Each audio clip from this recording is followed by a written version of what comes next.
جزاء من ربك عطاء حسابا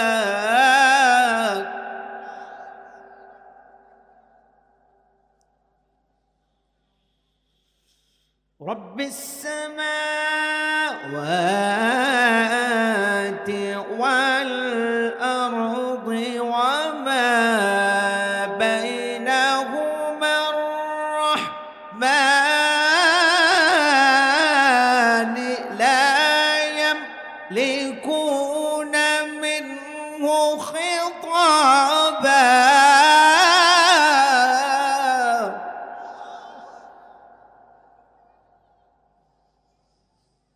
يوم يقوم الروح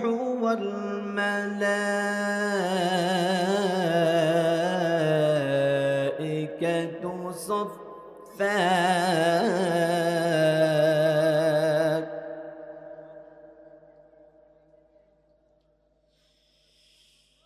يوم يقوم الروح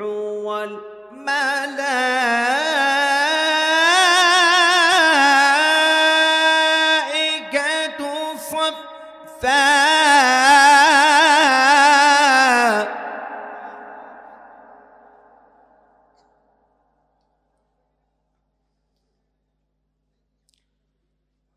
لا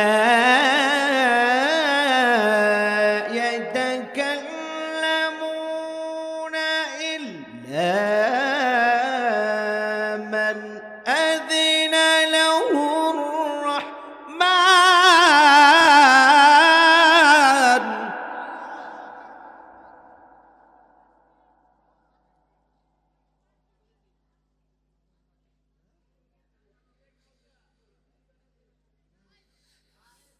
لا يتكلمون إلا من أذن له الرحمن وقال صوابا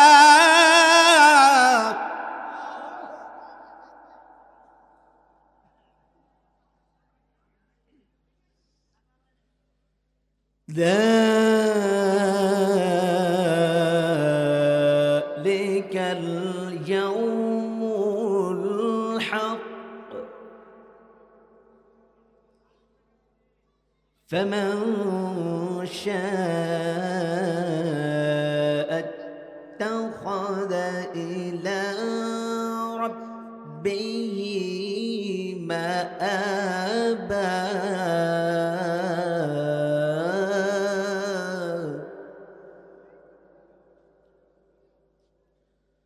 وقال النبي صلى الله عليه وسلم عن أبو سعيد الخدري رضي الله تعالى عنه قال عن النبي صلى الله عليه وسلم لا قدم ابن آدم حتى يسأل عن خمس عن عمره فيما أفناه وعن شبابه فيما أبلاه وعن ماله من أين اكتسبه فيما أنفقه وعن عمل به العلم رواه البخاري وقال تعالى إن الله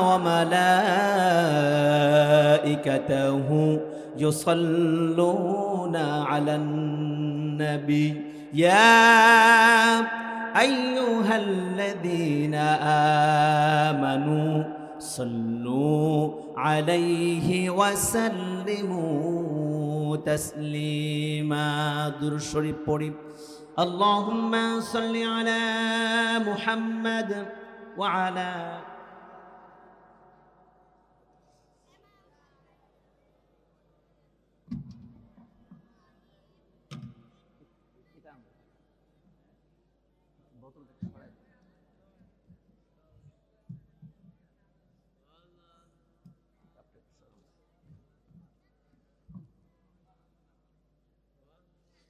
إنك حميد مجيد بلغ العلا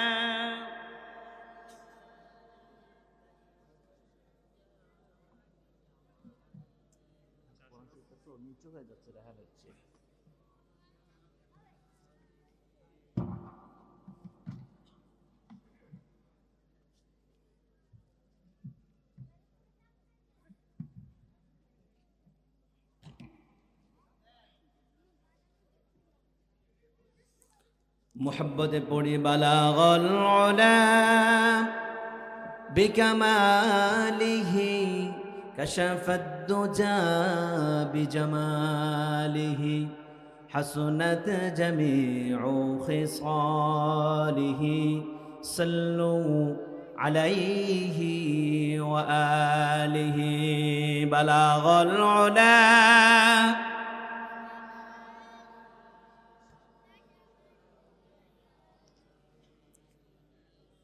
حسنت جميع خصاله صلوا عليه وآله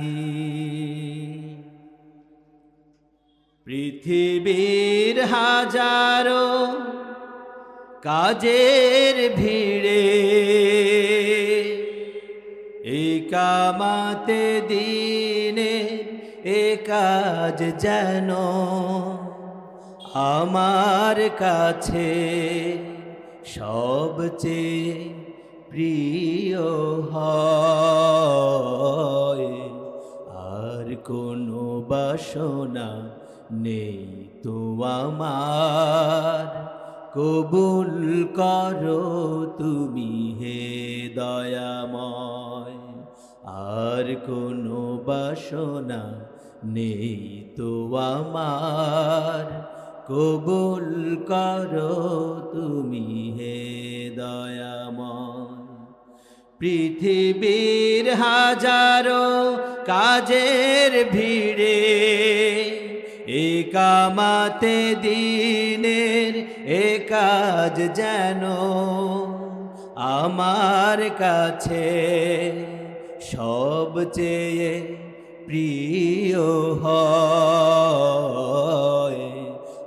আর কোনো বাসনা নেই তো আমার কবুল করো তুমি হে দয়াময় আর কোনো বাসনা নেই তো আমার কবুল করো তুমি হে দয়াময় সবাই বলি আমিন জোরে বলি আমিন আমাদের জীবনের একটাই লক্ষ্য আমাদের জীবনের একটাই উদ্দেশ্য সেটা হচ্ছে আল্লাহর জমিনে আল্লাহর দ্বীন বাস্তবায়ন করা কথা বলেন ঠিক কিনা চিল্লায় বলতে হবে ঠিক কিনা একজন মুমিনের আর কোনো বাসনা থাকতে পারে না একমাত্র কামনা একমাত্র বাসনা আল্লাহর জমিন আল্লাহর হুকুমত চলবে আল্লাহর জমিনে আল্লাহর কোরআনের হুকুমত চলবে কথা বলেন ঠিক কিনা আমার যুব সমাজ ভাইয়েরা যতদিন পর্যন্ত বাংলার যুবকেরা সচেতন থাকবে যতদিন পর্যন্ত বাংলার যুবকেরা ঈমানের বলে বলিয়ান থাকবে এ বাংলার ভূখণ্ডে শরীয়তুল্লাহর দেশ এ শাহ মাকদুমের দেশ শাহজালালের দেশ এই দেশে ধর্ম নিরপেক্ষ মতবাদ নিয়ে আর কাউকে সামনে আগাতে দেওয়া হবে না কথা বলেন ঠিক কিনা চিল্লায় বলতে হবে ঠিক কিনা আমার প্রাণের ভাইয়েরা আমার প্রাণের বন্ধুগণ আল্লাহর জমিনের ভিতরে যুবক সম্প্রদায় যতদিন পর্যন্ত আগুনের মতো রক্ত লেলিহান ইমাম দীপ্ত চেতনা নিয়ে সামনে এগিয়ে যাবে তারা আবু জাহেলকে ভয় পাবে না উতবা সাহেবাকে ভয় পাবে না আমেরিকার প্রেসিডেন্টকে ভয় পাবে না সর্বোপরি হাসিনা সরকারকে ভয় পাবে না তাদেরকে উৎখাত করার জন্য নিজের সবশেষ রক্তবিন্দুকে উজাড় করে দিয়ে এই দেশকে অখণ্ড রাখবে এই দেশের স্বাধীনতার সার্বভৌমত্বে অক্ষুণ্ণ রাখবে কথা বলেন ঠিক কিনা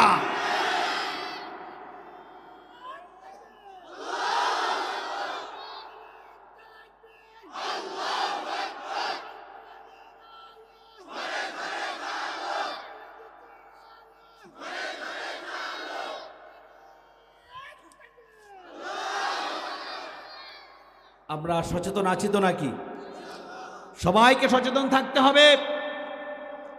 বাংলার আনাচে কানাচে দিয়ে, সীমান্ত দিয়ে বিদেশিরা, বেঈমানেরা চক্রান্তর জাল বিছিয়ে রেখেছে, যে কোনো সময় আমাদের উপর আক্রমণ করতে পারে।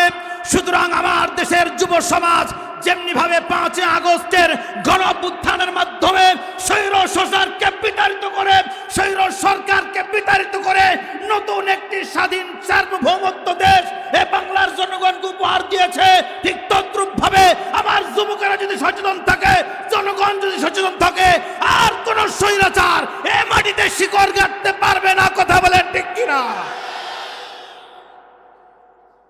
আল্লাহ পাক যেন আমাদের কবুল করেন। আরো জোরে বলেন আমিন। ইস্টার্ন হাউজিং আনওয়ারুল কুরআন হাফিজিয়া মাদ্রাসা ও এতিমখানার উদ্যোগে আয়োজিত হাফেজ ছাত্রদের পাগড়ি প্রদান উপলক্ষে প্রথম বার্ষিক তাফসীরুল কুরআন মাহফিল।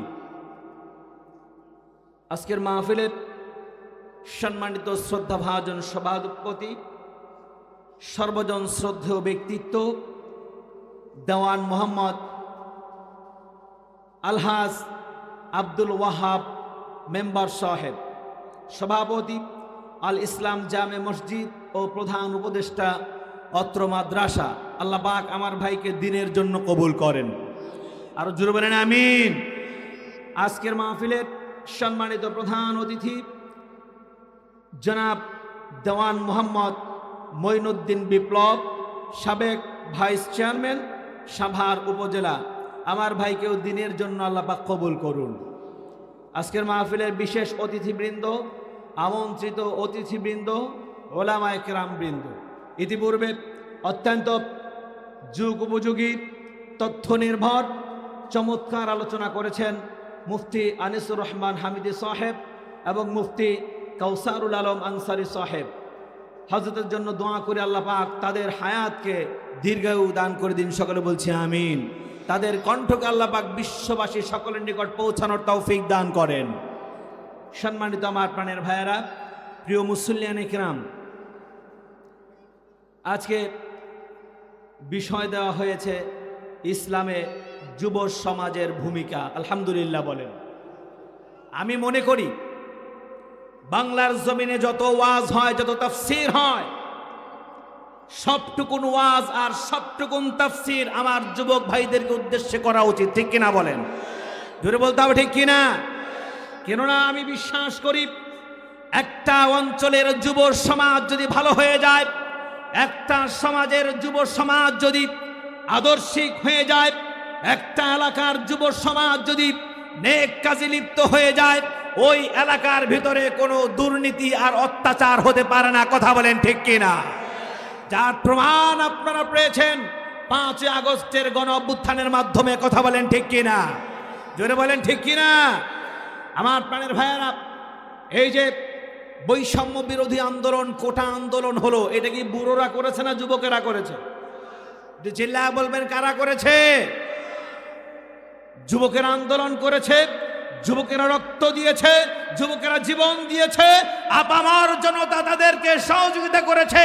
এর ফলশ্রুতিতে নতুন একটা স্বাধীন বাংলাদেশ আমরা পেয়েছি। কথা বলেন ঠিক কিনা? আমার যুব সমাজ যদি ভালো হয়ে যায়, আমার রাসূলুল্লাহ সাল্লাল্লাহু আলাইহি ওয়াসাল্লাম বলেছেন, কোন এলাকার যিনি নেতৃত্ব দেন, ওই ব্যক্তি যদি ভালো হয়ে যায়, ওই ব্যক্তি যদি আদর্শিক হয়ে যায়, গোটা এলাকার মানুষগুলো আদর্শিক হয়ে যায়। সুবহানাল্লাহ বলেন। আমার রাসূল বলেছেন, যুবকদের রক্তের উপর ইসলাম প্রতিষ্ঠিত হয়েছে, যুবকদের আত্মপ্রত্যয়ের মাধ্যমে ইসলাম প্রতিষ্ঠিত হয়েছে, যুবকদের আত্মত্যাগের মাধ্যমে ইসলাম প্রতিষ্ঠিত হয়েছে। সুতরাং এই যুব সমাজ যতদিন পর্যন্ত সচেতন থাকবে, ইমান দীপ্ত চেতনা নিয়ে সামনে এগিয়ে যাবে, শাহ মাকদুম শাহজালালের ওই মসনদ কায়েম করবে। যেমনি ভাবে ওই যুবকেরা গৌর গোবিন্দর রাজপ্রাসাদের সামনে গিয়ে একবার নারায়ে তাকবীর দিয়েছিল, গৌর গোবিন্দর রাজপ্রাসাদ সহ বাইক পেয়াদা সহ সবকিছু সেই তাকবীর ধ্বনির পদধ্বনিতে, সেই তাকবীর ধ্বনির ভূমিকম্পের আঘাতে সেই তাকবীর ধ্বনির কত বিশ্বতে ঝর্ণার স্রোতে তারা বিলীন হয়ে গিয়েছে, প্রাসাদের পিছনের রাস্তা দিয়ে পালাতে বাধ্য হয়েছে। ঠিক তদ্রূপ ভাবে এই বাংলার জমিনে যত নাস্তিক আছে, যত মুরতাদ আছে, আমার যুব সমাজ যদি নারায়ে তাকবীর ধ্বনির সামনে এগিয়ে যায়, তারাও পালানোর পথ পাবে না। কথা বলেন ঠিক কিনা?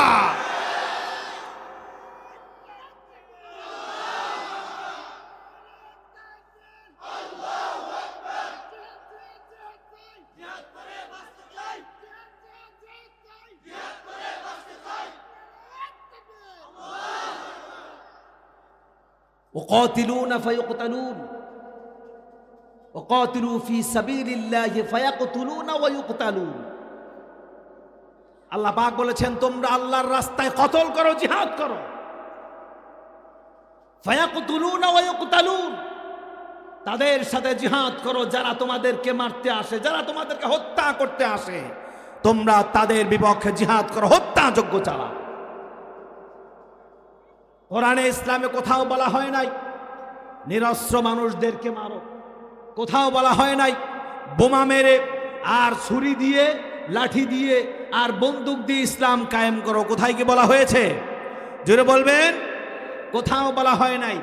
আমার রাসূলুল্লাহ মুহাম্মদুর রাসূলুল্লাহ সাল্লাল্লাহু আলাইহি ওয়াসাল্লাম বলেছেন তোমরা জিহাদের ময়দানে ঝাঁপিয়ে পড়বে, ততক্ষণ পর্যন্ত কাউকে আঘাত করবে না যতক্ষণ না পর্যন্ত তোমাদেরকে আঘাত করে। সুতরাং এই বাংলার জমিনে আমাদেরকে আঘাত করতে করতে আমাদেরকে নিঃশেষ করে দেওয়া হয়েছে, আমাদের কণ্ঠকে চিপে ধরা হয়েছে, আমাদের জবানকে বন্ধ করে রাখা হয়েছে। বাক স্বাধীনতার নামে আমাদেরকে পরাধীনতার জিঞ্জিরে আবদ্ধ করে রেখেছিল দীর্ঘ 16টি বছর। আমরা 5 আগস্টের মাধ্যমে বাংলার জমিনে নতুন স্বাধীনতা পেয়েছি, বাক স্বাধীনতা পেয়েছি। ইসলামের মহান বাণীগুলো মানুষের সামনে প্রকাশ্যে বলতে পারছি। কথা বলেন ঠিক কিনা? আমাদেরকে মিম্বরে বসার আগে ফোন দিয়েছে, হুজুর এইটা বলা যাবে না। মাহফিলে ওঠার আগে বলা হয়েছে, হুজুর এইটা বলা যাবে না, ওইটা বলা যাবে না, অবস্থা খারাপ, এইটা বলেন, এইটা করেন, নেতার প্রশংসা করেন। আমরা কখনোই সেটা মানি নাই, এখনো মানব না।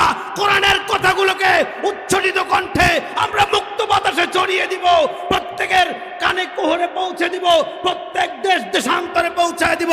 কে কে রাজি আছি? আমার আল্লাহকে দুহাত তুলে দেখায়।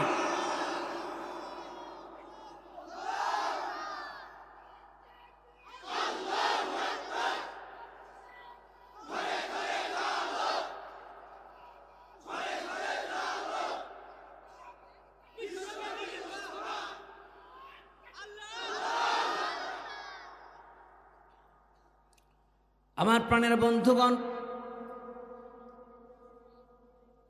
আল্লাহ রাব্বুল আলামিন পবিত্র কোরআনুল কারীমে সর্বশেষ পারা 30 নাম্বার পারা, কত নাম্বার পারা? 30 নাম্বার পারার প্রথম সূরা সূরাতুন নাবা। কি সূরা? তো বলেন, বললে কি গুনাহ হবে? নাবা মানে হচ্ছে মহা সংবাদ। নাবা অর্থ কি? যদি বলেন নাবা অর্থ কি? মহা সংবাদ। এই সূরাতে শেষের দিকে 33, 34, 35, 36 কয়েকটি আয়াতে কারিমা আমি তেলাওয়াত করেছি। এই সূরাতে আল্লাহ রাব্বুল আলামিন যুবকদের ব্যাপারে ওয়াজ করেছেন। সুবহানাল্লাহ বলেন। আমরা আমলে নিয়ে তো শুনবো ইনশাআল্লাহ, সবাই আমলে নিয়ে তো শুনবো ইনশাআল্লাহ। আল্লাহ পাক সবাইকে তৌফিক দান করেন। আরো জোরে বলছি আমিন।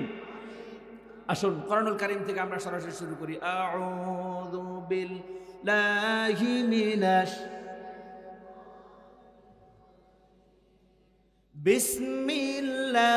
বিসমিল্লাহির وكواعب أترابا وكأسا دهاقا لا يسمعون فيها لغوا ولا كذابا جزاء من ربك عطاء حسابا رب السماوات والأرض وما بينهما الرحمن মান লা ইয়ামলিকুনা মিনহু খিতাবা। আল্লাহ রাব্বুল আলামিন বলছেন ওয়া কাওয়াইবা আতরাবা, জান্নাতের ভিতরে আমি যেই সমস্ত মানুষদেরকে পাঠাবো ওই সমস্ত মানুষগুলো কেউ বৃদ্ধ হবে না, কালো হবে না, বেটে হবে না, নাবালকও হবে না। সুবহানাল্লাহ বলেন। ওয়া কাওয়াইবা আতরাবা, আমি যুবক আর যুবতীদেরকে জান্নাত দান করব, বলেন সুবহানাল্লাহ। চিল্লা বলেন সুবহানাল্লাহ। তাহলে যুবকেরা খুশি না বেজার? বৃদ্ধরা মনে হয় খুব খুশি। বেজার হয়েছে? হ্যাঁ, আল্লাহু আকবার। আল্লাহ রাসূল সাল্লাল্লাহু আলাইহি ওয়াসাল্লাম এমনি মজা করে একবার সাহাবাদেরকে সাথে নিয়ে বলছেন যে জান্নাতে সব যুবকেরা যাবে, কোনো বৃদ্ধ, কোনো কালো, কোনো বেটে, কোনো ব্যক্তি, কোনো নাবালক জান্নাতে যাবে না। বৃদ্ধ মানুষ, কালো মানুষ আর বেটে মানুষ এরা তো কেঁদে অস্থির হয়ে গেছে। রাসূল বলছে আমরা জান্নাতে যাব না, উপায় নাই কোন, কেঁদে অস্থির হয়ে গেছে। আল্লাহর নবী তাদেরকে ডাকলেন, ডেকে বললেন বিচলিত হয়েও না, ভয় পেও না, তুমিও এক সময় যুবক ছিলে। সুবহানাল্লাহ বলেন। লাভ দিয়ে কেউ কি বুড়ো হয়ে গেছে? যেটা বলেন বিচলিত হয়েও না, ভয় পেও না, তুমিও এক সময় যুবক ছিলে। তুমি যদি নেক কাজ করতে পারো, এই যৌবনার সময়টা যদি তুমি কাজে লাগাতে পারো, এই যৌবনার সময়টায় যদি আল্লাহর ইবাদতে কাটিয়ে দিতে পারো, আমার আল্লাহ রাব্বুল আলামিন যখন তোমাকে জান্নাত দিবেন, তুমি আর বুড়ো থাকবে না, কালো থাকবে না, বেটে থাকবে না, তোমাকে 25 বছরের তাগড়া জওয়ান বানিয়ে এরপর তোমাকে জান্নাত দান করে দিবে। আরো জোরে বলেন সুবহানাল্লাহ। আল্লাহ রাব্বুল আলামিন বললেন জান্নাতের ভিতরে ওয়া কাওয়াইবা আতরাবা, আমি সমবয়সী যুবক আর যুবতীদেরকে আমি জান্নাত দান করব। জান্নাতের এত নাজ নেয়ামত, জান্নাতের এত ফলমূল, বৃদ্ধ মানুষ তো খেতে পারবে না, বেশি খেলে বলে বদহজম হয়েছে, বলে আমার ডায়াবেটিস আছে, তারপর বলে আমার প্রেশার আছে, এরা খেতে পারে না, ঠিক কিনা বলেন? আল্লাহ রাব্বুল আলামিন বললেন আমি যুবক যুবতীদেরকে জান্নাতের জন্যই দান করব।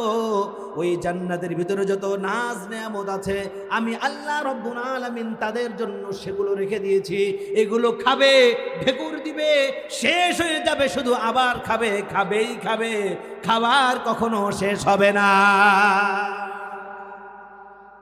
ওয়া কাসান দিহাকা,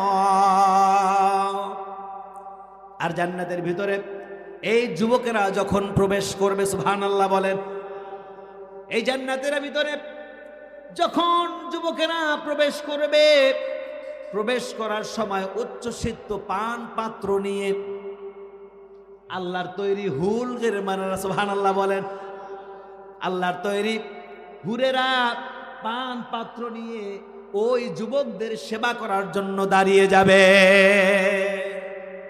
যুবকেরা সেখান থেকে খাবে আর পান করবে।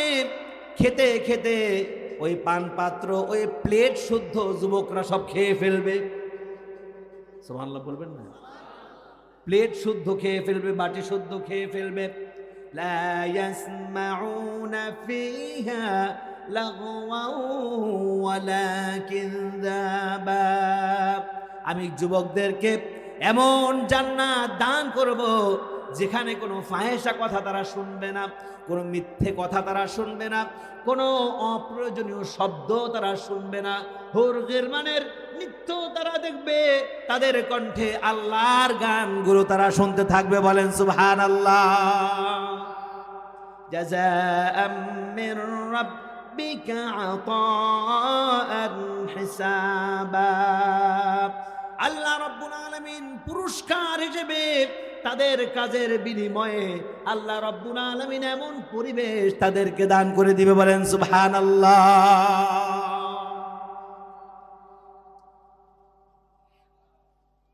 শাবাব অর্থাৎ হলো যুবক। আল্লাহর নবী মুহাম্মদুর রাসূলুল্লাহ সাল্লাল্লাহু আলাইহি ওয়াসাল্লাম বলেন, যুবকেরা হলো উদ্দীপ্ত আগুনের ন্যায়, যুবকেরা হলো প্রজ্বলিত আগুনের ন্যায়, যেদিকে তারা ধাবিত হয় সমস্ত বাধার প্রাচীর ভেঙে রাস্তা তৈরি হয়ে যায়। যেমনি ভাবে আমার যুব সমাজ 4 আগস্টে তারা লং মার্চ দিয়েছিল। হঠাৎ করে তারা বুঝতে পারলো দেরি হয়ে যাচ্ছে, 6 তারিখে তারা দিয়েছিল, তারা বুঝে ফেললো দেরি হয়ে যাচ্ছে। তারা একদিন আগিয়ে বলল না, 5 আগস্টেই করতে হবে, কালকেই লং মার্চ। আমার যুবকেরা যেমন ঈমান দীপ্ত চেতনা নিয়ে দর্প ভরে সামনে এগিয়ে গেছে, আমার প্রাণের ভাইয়েরা ওই পুলিশ লীগ যেগুলা ছিল, ইতিপূর্বে যখনই আন্দোলন হতো গুলি করে মানুষ মারতো, পুলিশ লীগগুলো তাদের সামনে টিকতে পারে নাই। যত ধরনের লীগ আছে কেউ টিকতে পারে নাই। সমস্ত বাধার প্রাচীরগুলো ভেঙে আমার দেশের গণভবনকে দখল করে নিয়েছে, আর প্রধানমন্ত্রী দেশ থেকে পালাতে বাধ্য হয়েছে। সারা বিশ্বের ইতিহাস, সারা বিশ্বে একটা ইতিহাস, সারা বিশ্বে 200-র অধিক দেশ রয়েছে, 195টার মতো 96টা স্বাধীন দেশ রয়েছে। কোন দেশের ইতিহাসে এমন কোন ইতিহাস নাই যে সেই দেশের পাইক পেয়াদা শুদ্ধ, মেম্বার চেয়ারম্যান শুদ্ধ, সাথী নেতা পাতি নেতা শুদ্ধ, প্রধানমন্ত্রী শুদ্ধ পালিয়েছে, এমন কোন ইতিহাস বিশ্বে আছে? চিল্লায় বলবেন আছে? সারা বিশ্বের মধ্যে মাথা উঁচু করে দাঁড়িয়েছে বাংলাদেশ, শুধুমাত্র ওই চোরগুলো পালিয়ে যাওয়ার কারণে। কথা বলেন ঠিক কিনা? ধরে বলতে হবে ঠিক কিনা? এই চোরগুলো থেকে দেশ মুক্ত হোক, আপনারা চান কি চান না? ধরে বলতে হবে চান কি চান না? সত্য কথা বলতে দেয় নাই আমাদেরকে, সত্যকে দাবিয়ে রেখেছে। নতুন শিক্ষা পদ্ধতির নামে, নতুন শিক্ষা পদ্ধতি প্রণয়নের নামে আমাদেরকে ধর্মহীন করতে চেয়েছিল, ধর্ম নিরপেক্ষতা এ দেশে কায়েম করতে চেয়েছিল, মানুষকে কোরআন থেকে দূরে সরিয়ে ললিত কলা শিখাতে চেয়েছিল, মানুষকে হাদিস থেকে দূরে সরিয়ে নাচ গান বাজনা শিখাতে চেয়েছিল। আল্লাহ রাব্বুল আলামিন হলেন ওমাকারু ওমাকারাল্লাহ ওয়াল্লাহু খায়রুল মাকিরিন। আল্লাহ বলেন, তোমরা যতই দুর্বিসন্ধি কাজ করো না কেন, তোমরা যতই মহাপরিকল্পনা করো না কেন, মনে রাখো তোমাদের চাইতে উত্তম পরিকল্পনাকারী হচ্ছে আমি আল্লাহ। সুবহানাল্লাহ বলেন। আল্লাহর পরিকল্পনা সবচেয়ে বড় পরিকল্পনা। আমরা কল্পনাও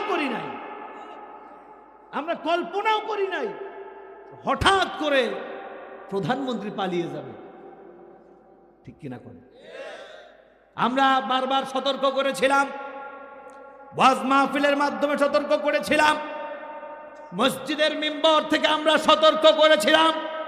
যখনই আমরা সতর্কতামূলক কথা বলেছি, আমাদেরকে বলা হয়েছে জঙ্গি। কথা বলেন ঠিক কিনা? আমাদেরকে বলা হয়েছে যুদ্ধাপরাধী, আমাদেরকে বানানো হয়েছে রাজাকার, আমাদেরকে বানানো হয়েছে দুশ্চরিত্র, আমাদেরকে বানানো হয়েছে ধর্ষক। কথা বলেন ঠিক কিনা? হাজার হাজার আলেমরা যখন মিম্বরে বসে সত্য কথা বলেছে, ওয়াজ মাহফিলে বসে সত্য কথা বলেছে, তাদেরকে ধর্ষক আখ্যা দিয়ে, রাজাকার আখ্যা দিয়ে, দেশদ্রোহী আখ্যা দিয়ে তাদেরকে জেলখানায় বন্দী করে রেখেছে। কথা বলেন ঠিক কিনা?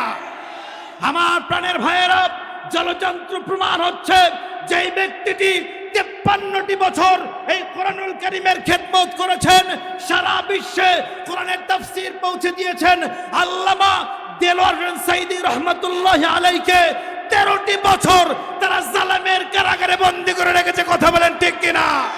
তাকে বানানো হয়েছে রাজাকার, হয়েছে ধর্ষক, তাকে বানানো হয়েছে দুষ্কৃতিকারী। কথা বলেন ঠিক কিনা? আমার প্রাণের ভাইয়েরা, সময় এসেছে তাদের এই কালো হাত বাংলার জমিনে আর ছায়া ফেলতে দেওয়া হবে না। কথা বলেন ঠিক কিনা?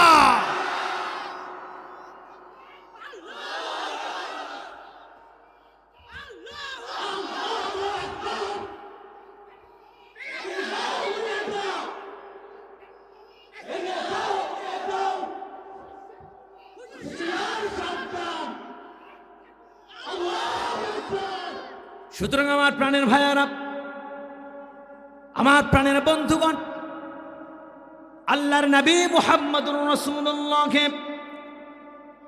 সাল্লাল্লাহু আলাইহি ওয়াসাল্লাম বলেছেন, ওয়াশাবুন নাশাই ফি ইবাদাতিল্লাহ, যৌবন বয়সে যেই যুবক, যৌবনা বয়সে যেই যুবক দুনিয়ার সমস্ত প্রকারের ধ্যান ধারণা ছেড়ে দিয়ে, দুনিয়ার চিন্তা ভাবনা ছেড়ে দিয়ে, পাপাচারমূলক কাজগুলো ছেড়ে দিয়ে যেই যুবক ইবাদতে মশগুল হয়ে যায়, আল্লাহ রাব্বুল আলামিন কাল কিয়ামতের ময়দানে এই যুবককে জাহান্নামে দেবে না, এই যুবককে বিনা হিসাবে জান্নাতে পাঠায় দিবে। আল্লাহর নবী বলেছেন, লা কদমা ইবনি আদম হাত্তা ইউসাল আন খামসিন, আন উমরিহি ফিমা আফনাহু ওয়া আন শাবাবিহি ফিমা আবলাহু ওয়া আন মালিহি মিন আইনা ইকতাসাবাহু ফিমা আনফাকাহু ওয়া আন আমালা বিহিল ইলম। আল্লাহর রাসূল বলেছেন, পাঁচ শ্রেণীর লোকেরা কাল কিয়ামতের কঠিন ময়দানে আল্লাহ রাব্বুল আলামিনের প্রশ্নের জবাব দেয়া ছাড়া তারা এক চুল পরিমাণ পর্যন্ত, এক কদম পর্যন্ত জায়গা নড়তে পারবে না। তারা নড়তে চাইবে, তাদের কোমরকে পাথর বানিয়ে দেওয়া হবে, মিথ্যা বলতে চাইবে, মুখকে বন্ধ করে দেওয়া হবে। আল্লাহর নবী বললেন, এর মধ্যে প্রথম প্রশ্ন আল্লাহ রাব্বুল আলামিন যেটা করবেন সেটা হচ্ছে, ও বন্ধু, ও যুবক, তোমার জীবনকালটা তুমি কিভাবে কাটিয়েছো, জবাব দাও। আন উমরিহি ফিমা আফনাহু, তোমাকে জীবন দেয়া হয়েছিল, জীবনকাল দেয়া হয়েছিল, জীবনকাল কিভাবে কাটিয়েছো আজকে জবাব দাও। আমার বন্ধুরা, আমার প্রাণের ভাইয়েরা, উল্টাপাল্টা যেভাবে জীবন কাটিয়েছে, যারা দেশ ছেড়ে পালিয়েছে, আপনারা জবাব দেন, তারা কি জবাব দিতে পারবে কিনা? খুব আশ্চর্যের বিষয়। কতটা পাপ করলে চিন্তা করেন, কতটা পাপ করলে জাতীয় মসজিদের খতিব শুদ্ধা পালানো লাগে। দেশ প্রধান তো পালিয়েছে, জাতীয় মসজিদের খতিবও পালায়, নাউজুবিল্লাহ বলেন। আমি শুনে তো অবাক, কিরে জাতীয় মসজিদের খতিব আবার পালায় কে? কয়দিন পর দেখি আবার 12 গাড়ি গুন্ডা এনে মসজিদ দখল করতে আসে। ঠিক কিনা কন? মনে করেছে ওর দাদা বাড়ির আবদার, ও মনে করেছে এটা নয়াদিল্লি।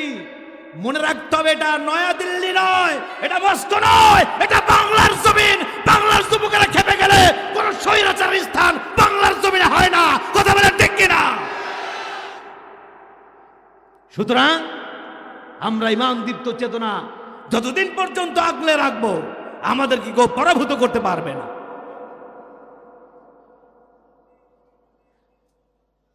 তিতুমির শরীয়তুল্লাহ রক্তে গড়ানো এই দেশ, লাখো কোটি মুমিনের দীপ্ত চেতনায় মিশে আছে আমার এই দেশ।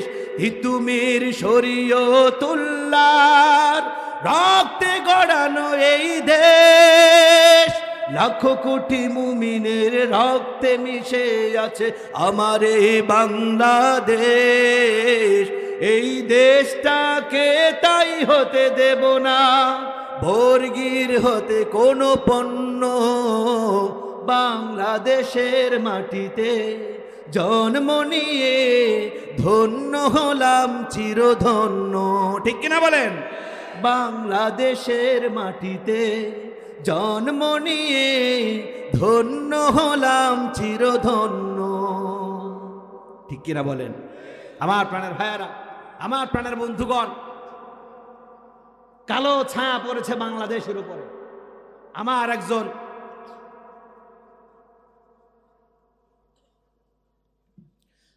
একজন শিক্ষক, আমার আধ্যাত্মিক শিক্ষক, আমার গুরুজন, যাকে আমি আমার সামনে পেলে হাজারবার শ্রদ্ধা জানাতাম, মনে বড় আশা ছিল। তাফসীর তিনি করেছেন, একদিন যদি ওই জেলখানা থেকে মুক্ত বাতাসে আসতে পারেন, মনে বড় ইচ্ছা ছিল তার সামনে দাঁড়িয়ে আমি দুইটা কথা বলবো। কিন্তু সেই সৌভাগ্য আমার হলো না, সেই সৌভাগ্য আমার আর হলো না। তিনি বলেছিলেন, আমি দেখতে পাচ্ছি বাংলাদেশের উপরে কালো ছায়া নেমে এসেছে। যদিও বাঙালি, তোমরা যদি শক্ত হাতে সেটা নির্মূল করতে না পারো, এমন কালো কালো অন্ধকার আসবে যে অন্ধকার দূর করা অশুভ হয়ে যাবে, সে অন্ধকার দূর করা অনিশ্চিত হয়ে যাবে। কথা বলেন ঠিক কিনা? সেই কালো ছায়া আমাদের উপরে এসেছে না? তিনি আরো বলে গেছেন, যারা দিল্লি নাচো, যারা ধর্মনিরপেক্ষ মতবাদ নিয়ে নাচো, সাবধান, বেশি পারবা না। সময় একদিন আসবে তোমরা ইঁদুরের গর্ত খুঁজে পাবা না পালানোর জন্য। কথা বলেন ঠিক কিনা? বিশ্ববাসী তাই দেখেছে, বাংলার জনতা তাই দেখেছে। ওই 5 আগস্টের পর থেকে আজ পর্যন্ত সাথী নেতাকেও খুঁজে পাওয়া যাচ্ছে না, ইঁদুরের গর্তও খুঁজে পাওয়া যাচ্ছে না। কথা বলেন ঠিক কিনা?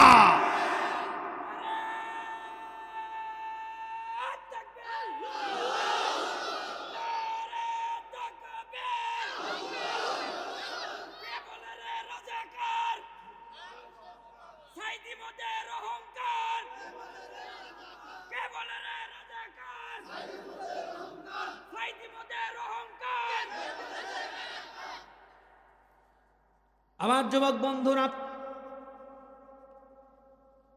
আল্লাহর নবী মুহাম্মদুর রাসূলুল্লাহ সাল্লাল্লাহু আলাইহি ওয়াসাল্লাম যুবকদেরকে ভালোবাসতেন, যুবকদেরকে কাছে ডাকতেন, যুবকদের সাথে মিষ্টি মিষ্টি কথা বলতেন, আর যুবকদেরকে বলতেন, তোমরা ইসলামের জন্য এক একটা খুঁটি সরু, তোমরা এক একজন একটা একটা ইসলামের খুঁটি। সুতরাং তোমরা ভেঙে পড়ো না, জালেমের জুলুম যতই আসুক না কেন তোমরা ভেঙে পড়বা না, বীর দর্পের সামনে এগিয়ে যাও, আল্লাহ তোমাদের বিজয় সুনিশ্চিত করে দিবে। আমার প্রাণের বন্ধুরা, ইসলামের প্রথম যুদ্ধের নাম কি? বদরের যুদ্ধ। মুসলমানদের সংখ্যা কম না বেশি? যেটা বলেন, কাফেরদের সংখ্যা, মুসলমান মাত্র 313 জন, কাফেররা 1000-এর উপরে, অস্ত্র সজ্জে সজ্জিত, ঘোড়ায় সাওয়ার হয়ে তীর বল্লম নিয়ে যুদ্ধের পোশাক পরে মুসলমানদেরকে মারতে এসেছে। মুসলমান নিরস্ত্র। সাহায্য করেছেন কে? যেটা বলেন কে? একজন সাহাবা আল্লাহর রাসূলের কাছে এসে বললেন, ইয়া রাসূলুল্লাহ, ইয়া হাবিবাল্লাহ, আমার তলোয়ার নাই, আমি কিভাবে যুদ্ধ করব? আল্লাহর রাসূল সাল্লাল্লাহু আলাইহি ওয়াসাল্লাম খেজুরের একটা ডগা টান দিয়ে ছিঁড়লেন, ছিঁড়ে বললেন, নাও এটা দিয়ে যুদ্ধ করো। যুবকের ইমানের চেতনা এত দীপ্ত চেতনা, সে চিন্তা করে নাই এটা খেজুরের ডাল নাকি লাঠি নাকি তলোয়ার, চিন্তাও করে নাই। রাসূল আমার হাতে দিয়েছে, বরকতি হাতে, সুতরাং এটা নিয়ে এসে ঝাঁপিয়ে পড়েছে। যখন খেজুরের ডগা দিয়ে কাফেরের গায়ে আঘাত করে, খেজুরের ডগা দিয়ে যখন কাফেরের গায়ে আঘাত করে, কাফেরটা 2 টুকরা হয়ে মাটিতে পড়ে যায়। সুবহানাল্লাহ। আমরা সেই সাহাবাদের উত্তরসূরি, ঠিক কিনা বলেন? তাদের যে ঈমান দীপ্ত চেতনা ছিল, সেই চেতনা নিয়ে সামনে এগিয়ে গেলে কোনো ভয় তাকে ভীতু করতে পারবে না, ঠিক কিনা বলেন? আমাদেরকে জেলের ভয় দেখানো হয়েছে, জুলুমের ভয় দেখানো হয়েছে, আমাদেরকে বলা হচ্ছে সাবধান, হুজুর সাবধানে কথা বলেন, আপনি কিন্তু জঙ্গি মামলা খেয়ে যাবেন, ঠিক কিনা বলেন? আমরা থামিনি। কয়েক মাস পর পর মসজিদ জোর করে পাল্টাতে হয়েছে আমাদেরকে। এখানে কথা বলেছি, টিকতে দেওয়া হয় নাই। 3 মাস পর চাকরি চলে গেছে, আর এক জায়গায় ডেকে নিয়ে গেছে, হুজুর আমাদের এখানে আসে, সেখানেও টিকতে পারি নাই। এমন করে আমাদের সময় কাটাতে হয়েছে, ঘরে থাকতে পারিনি, জেল জুলুমের ভয়ে, মামলার ভয়ে ঘরে থাকতে পারিনি, বিবি সন্তানদেরকে সময় দিতে পারিনি, আমাদেরকে ফেরানি আসামির মতো জায়গায় বিদিকে ঘুরে ফেরানো হচ্ছে। কথা বলেন ঠিক কিনা? দিক বিদিকে আমরা ঘুরে বেরিয়েছি চোরের মতো। তারপরও চেষ্টা করেছি না, যে করেই হোক ইসলামকে সমুন্নত রাখতেই হবে, হকের দাওয়াত সবার কানে পৌঁছে দিতেই হবে। আমরা সেই ভূমিকা পালন করেছি, আমার যুবক ভাইয়েরা সেই ভূমিকা পালন করেছে, আপামার জনতা আপনারা সেই ভূমিকা পালন করেছেন। বিধায় আজকে নতুন স্বাধীন সার্বভৌমত্ব বাংলাদেশ আমরা পেয়েছি। কথা বলেন ঠিক কিনা? আজকে তাকবীর দিলে কেউ আমাদের নিষেধ করে না, ঠিক কিনা বলেন? এখানে আমার অনেক মুসল্লি আছে, এবাদুল্লাহ কেন্দ্রীয় মসজিদের অনেক মুসল্লি আছে এখানে, ইউনিক বাসের স্ট্যান্ডে যে মসজিদ। আমি 5 আগস্টের আগে দেখেছি, যখনই কোনো উত্তেজনামূলক কথা বলেছি, ইসলামের শৌর্য বীর্যের কথা বলেছি, আমার মুসল্লিরা যখন নারায়ে তাকবীর দেওয়ার জন্য হাত তুলেছে, সামনের কাতার থেকে কয়েকজন চোখ বড় বড় করে এমনি তাকায় আছে, কিরে তাকবীর দিল কে রে? তাদের ভয়ে তাকবীর দিতে পারে না। ও মুসলিম যুবক, যেই গোষ্ঠী তোমাদের মুখ থেকে তাকবীর ধ্বনি কেড়ে নিয়েছে, যেই গোষ্ঠী তোমাদের আচরণ কেড়ে নিয়েছে, যেই গোষ্ঠী তোমাদের মা বোনের ইজ্জত কেড়ে নিয়েছে, যেই গোষ্ঠী ইসলামকে অক্ষুণ্ণ রাখার জন্য, ইসলামকে ধ্বংস করার জন্য চেষ্টা করেছে, যেই গোষ্ঠী কোরআনকে ভ্যানিশ করার জন্য ষড়যন্ত্রে লিপ্ত হয়েছে, ওই গোষ্ঠী বাংলার জমিনে আর কখনো তাদেরকে আমরা শিকড় গাঁটতে দেব না, দেব না, দেব না। কে কে রাজি আছে?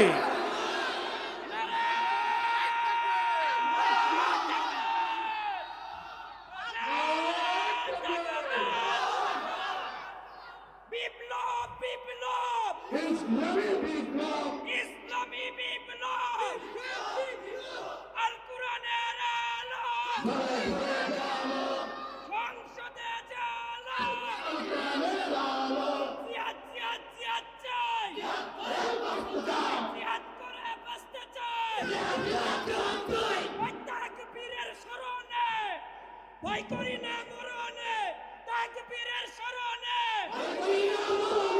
ভয় করি না মরণে, তাকবীরের শরণে, তাকবীর, আল্লাহু আকবার, তাকবীর, আল্লাহু আকবার। আমাদেরকে বলা হয়েছে এই তাকবীর ধ্বনি নাকি জঙ্গি স্লোগান। বলে এটা তো জামাত ইসলামের স্লোগান, এটা বলে রাজাকারের স্লোগান। আচ্ছা আপনারা বলেন, এটা কি রাজাকারের স্লোগান? এটা কি জামাতের একার স্লোগান? ও বন্ধু, তুমি যদি আওয়ামী লীগ করো, তুমি যদি মুসলমান হও, এটা তোমার স্লোগান। তুমি বিএনপি করো, তুমি যদি মুসলমান হও, তোমার স্লোগান। তুমি জাতীয় পার্টি করো, জাসদ, রাসদ, বাসদ, কাসদ, যা করো, তুমি যদি মুসলমান হও, এটা তোমার স্লোগান। মনে রাখতে হবে, আল্লাহ রাসূল বলেছেন, ঈমান দীপ্ত চেতনা নিয়ে নারায়ে তাকবীর দিয়ে সামনে এগিয়ে যাও। কোন কাফের শক্তি সে যদি বাধার প্রাচীর তৈরি করে, তোমাদের রুখতে পারবে না ইনশাআল্লাহ। বিশ্বাস করেন আপনারা? বিশ্বাস করেন আপনারা? আল্লাহ যেন কবুল করেন। আরো জোরে বলেন আমিন। সুতরাং আমার রাসূল বলেছেন, যৌবন বয়সে শয়তান সবচেয়ে বেশি ধোঁকা দেয়, আমার যুবকদেরকে ধোঁকা দেয়। আমার যুবক বন্ধুরা, এই বয়সে যদি নিজের ইচ্ছা চেতনাকে তুমি দাবিয়ে রাখতে পারো, আল্লাহর খুশির জন্য নিজের জীবনকে বিলিয়ে দিতে পারো, আল্লাহ রব্বুল আলামিন তোমার জীবনের বিনিময়ে তোমাকে জান্নাত দান করবে।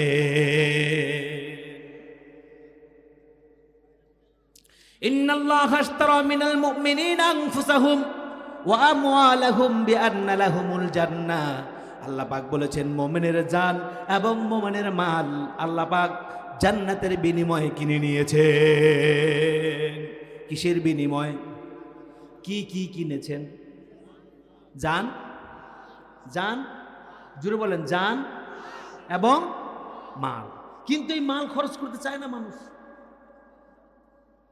মালের ব্যাপারে খুব কিপটামি করে। আল্লাহ রাসূল বলেছেন, লা ইয়াদখুলুল জান্নাতা মিন বাখল। কোন বখিল, কোন কিপটা ব্যক্তি জান্নাতে যাবে না, ঠিক কিনা বলেন? সুতরাং আপনার যত মাল আছে এগুলো কার? এই মালের মালিক কে? ইসলামিক ইকোনমিক্স ল অনুযায়ী পৃথিবীতে যত সম্পদ আছে, এই সম্পদের স্থায়ী মালিক কে? এই মাল আপনার এখন আছে, এটা কি আপনার থাকবে? আপনার 10 তলা বাড়ি আছে, 5 কোটি টাকা আছে, এই আছে, সে আছে, স্বর্ণ অলংকার আছে, মনে রাখবেন এই সম্পদ আপনার সাথে যাবে। কেউ যদি জোর করে বলে আমাকে কিছু সম্পদ দিয়ে দিও, আমি যখন মারা যাব আমার কাপড়ের ভিতরে 2টা পকেট বানিয়ে কয়েকটা স্বর্ণ মুদ্রা দিয়ে দিও। আচ্ছা আপনারা বলেন, সেটা করলে কোন ইমাম সাহেবকে তার জানাজা পড়াবে? জোরে বলেন। সুতরাং যেই মাল আপনি নিয়ে যেতে পারবেন না, যেই মালের মোহাব্বত চিরতরে শেষ করে আপনাকে চলে যেতে হবে, এই মাল যদি গাঁজা খাওয়ার কাজে ব্যয় হয়, এই মাল দিয়ে যদি খারাপ কাজ করা হয়, এর সওয়াব আপনি কবরে পাবেন, তাই না? যেটা বলেন সাবধান, সাবধান। আল্লাহ রাসূল সাল্লাল্লাহু আলাইহি সাল্লাম বলেছেন, আল্লাহর রাসূল বলেছেন, যেই ব্যক্তি জীবদ্দশায় নিজের মালকে ইসলামের জন্য উজাড় করে দিয়ে যায়, দ্বীনের জন্য উজাড় করে দিয়ে যায়, সেইটা সাদকায়ে জারি হিসেবে আল্লাহ পাক কবুল করেন। আর ওই কিয়ামতের কঠিন ময়দানে যখন সে বিপদে পড়ে যাবে, আল্লাহ রব্বুল আলামিন তার বিপদগুলোকে এর বিনিময়ে কাটিয়ে তাকে জান্নাত দান করে দিবে। বিশ্বাস করেন আপনারা? সুতরাং মাল খরচ করতে হবে। রাজি আছেন কে কে? একটু হাত তুলে দেখে আল্লাহকে। সবাই আমরা রাজি আছি না নাই? আল্লাহর রাস্তায় মাল খরচ করলে কে খুশি হয়? আর খরচ না করলে খুশি হয় কে? আমরা কাকে খুশি করব? চিল্লায় বলতে হবে কাকে খুশি করব। সুতরাং আমার প্রাণের ভাইয়েরা, এই যে আপনাদের প্রাণের প্রতিষ্ঠান, আমার বন্ধুবৎ, খুব কাছের মানুষ, ছোটবেলা থেকেই পরিচয়। সঙ্গীতাঙ্গনে এক সময় ছিলাম, গাজীপুর স্পন্দন শিল্পী গোষ্ঠীতে কাজ করেছি।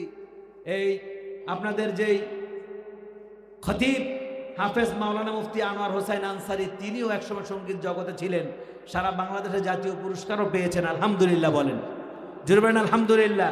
তিনি চমৎকার একটি প্রতিষ্ঠান আপনাদেরকে উপহার দিয়েছেন, ইস্টার্ন হাউজিং আনোয়ারুল কোরআন হাফিজিয়া মাদ্রাসা ও এতিমখানা। আপনারা কি এই প্রতিষ্ঠানকে সহযোগিতা করবেন? সহযোগিতা করবেন সবাই?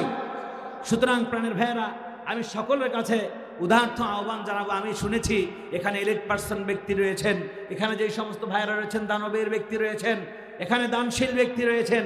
আপনাদের কাছে আমি আবেদন করব, এতগুলো মানুষের ভিতরে কি এমন কোনো মানুষ আছেন এই মাদ্রাসার জন্য আপনারা 50,000 টাকা দান করবেন? কেউ কি আছেন? মাহফিলের মেহমান থেকে নিয়ে শুরু করে সবার কাছে আমি আবেদন করছি, এমন কেউ কোনো ব্যক্তি আছেন 50,000 টাকা আল্লাহর রাসূলের ঘরের জন্য আপনি দান করবেন, এমন কেউ কি আছেন? আমার মনে হয় স্টেজ থেকে আওয়াজ আসা দরকার। আছেন কেউ এরকম?